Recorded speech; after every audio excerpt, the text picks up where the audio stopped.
Hey, what is going on? You know who it is. You know what it is. This is your boy Town Biz. All right, so check this out.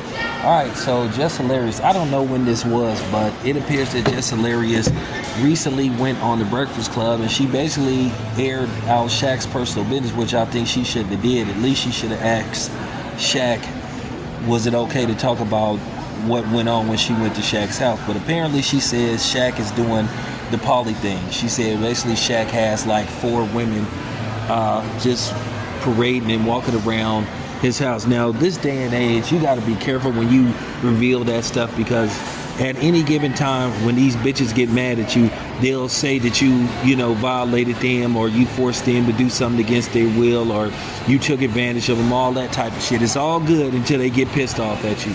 But my thing is, Jess Hilarious should be telling somebody else's business. Now here she is going through a conflict with the Breakfast Club and, you know, Lauren LaRosa. Now it appears to be squashed for the time being, but I got a feeling that that door is going to open up again sometime down the line. But nevertheless, you know, Jess said herself, well, I may not be invited back to Shaq's house after this. My thing is with this, a lot of times, I just hate to say this, and this is just real talk, a lot of times some black women show that they are jealous of black men, especially black men who are successful, and they have an issue with it. Sometimes it don't even be a woman thing or a black thing, you know, basically a battle with the sex. It just be a jealousy thing.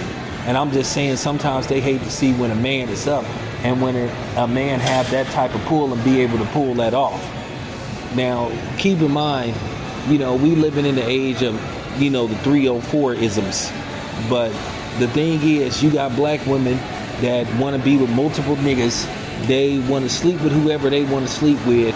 They want to sit up here and get pregnant, and they don't have no idea who the baby father is. They want to talk all this body positivity. I can do what I want. I ain't finna be questioned by no man. I don't have to listen to no man, and all that type of stuff.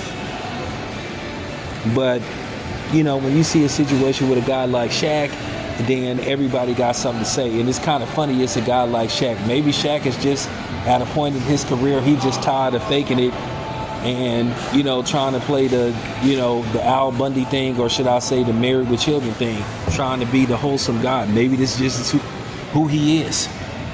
But once again, now it's a double standard with that. My thing is, you shouldn't be telling the man's business. Now, Shaq has recently came out and admitted that that was going on, basically due to the fact that Jess Hilarious, you know, opened her mouth.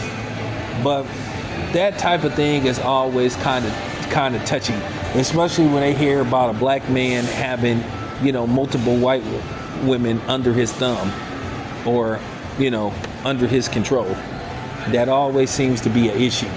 Because whether people like it or not, no matter how much they try to pretend, people have this thing when they see black men with white women.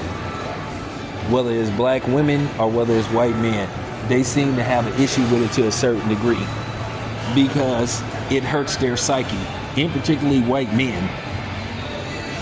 So somehow, some way, they think a lot of times they'll get with a black woman as a form of getting even with us. But then again, most of us don't care, because in all likelihood you only got them because we didn't want them, that we really threw you a bone.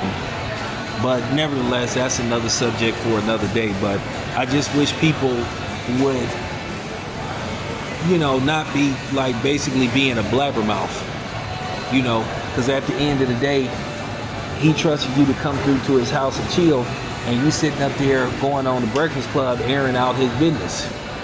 But you just got through complaining about how you feel like you might be possibly being undermined and that people may be plotting on you.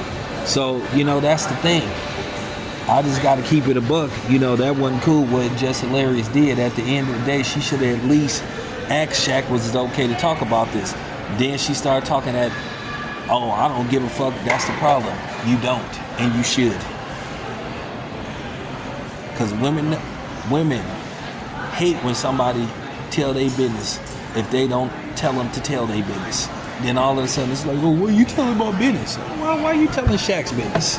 That's just not a good look, man. Dudes like me, I just keep it 100. She shouldn't be doing that kind of stuff, because now people gonna form this opinion of Shaq. Listen, I ain't the biggest Shaquille O'Neal fan, but if that's how he living right now, if that's what he's into right now, then at the end of the day, that should remain in his house. That's just real talk. What go on in his house should be his business, and she had no right to go like blabbering the man's business. But that's why sometimes women make the worst friends, because at the end of the day, they a friend until they feel like you surpassed them. They're your friend until they feel like you trying to show off. They're your friend until you competing for a man, or the man chooses the other person instead of you. I see this stuff all the time. So I'm just keeping it book, but I just had to give my opinion on it. Jess Hilarious was weak for that. She really was. Weak move by her. So that's all I have to say. This your boy Town Biz. I'm out.